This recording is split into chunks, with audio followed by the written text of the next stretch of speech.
has future nostalgia set the bar too high, leaving Dua Lipa's new album feeling like a step back? Maybe because we all expected so much. Hello and welcome back. You are with me. I see snaps. Late as ever, stepping into the vibrant world of pop sensation Dua Lipa. Dua Lipa has been making waves in the music industry ever since her breakout hit New Rules took the world by storm, so to speak, and then her album Future Nostalgia with her sultry vocals, infectious beats, and this undeniable new funk, new disco sound. The album was brilliant and making a slight change in the charts ever since. Now, back with her latest offering, Dua Lipa is back to captivate us once again. Or will she? The thing about Future Nostalgia was this brilliant production, the revival of older pop genres, but making them fit into the now, making them fresh, making them new, hence the name. Duh. And whilst Radical Optimism's production isn't necessarily bad, it feels safe and less daring and kind of generic.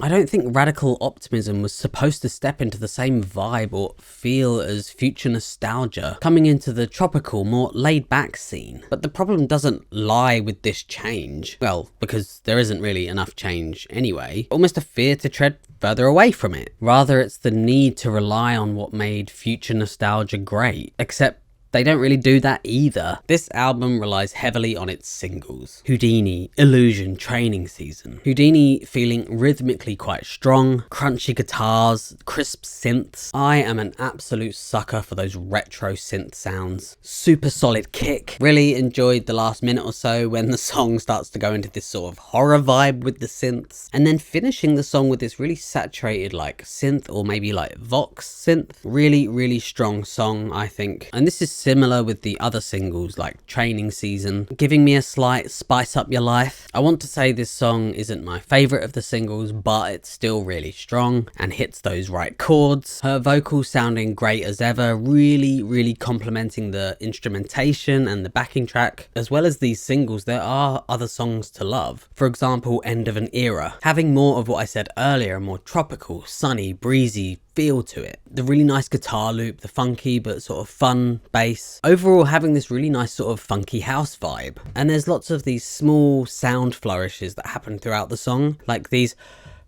in the background and these random dings and just noises, right?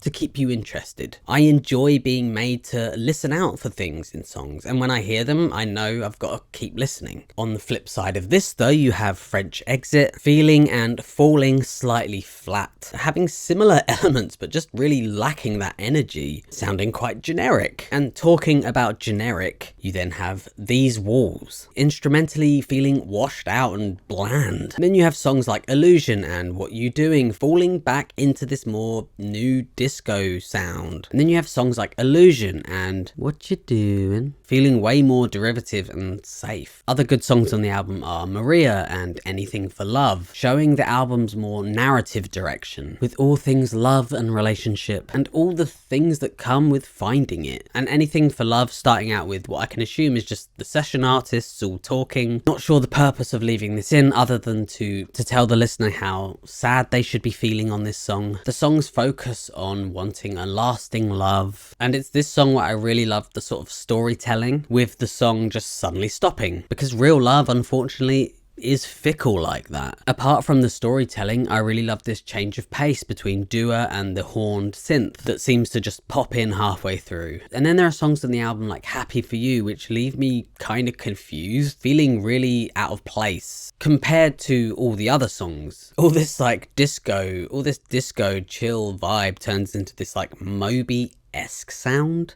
Like, I can't think of any other way to describe it. It was like really popular in the early 2000s with that sort of electronic kind of moody sound. Not really the best song to end with. The album is great in parts, other times leaving me completely wanting more or just zoning out. It fails to do anything new without keeping it interesting or keeping the same quality even. Saying that though, there were moments of enjoyment. It's just unfortunate she had to follow this like great album that I feel was universally loved by a lot of people, and so the anticipation of this new album, people were expecting so much more, and yeah, unfortunately sometimes that does leave a bitter taste in your mouth. So with all that, I think I would give this album like a 6 out of 10. Thank you so much for watching. Did you enjoy it? Let me know below. Feel free to like and subscribe. I really appreciate all of you guys for commenting, liking, subscribing, and yeah. So see you on the next one. Thank you. Bye.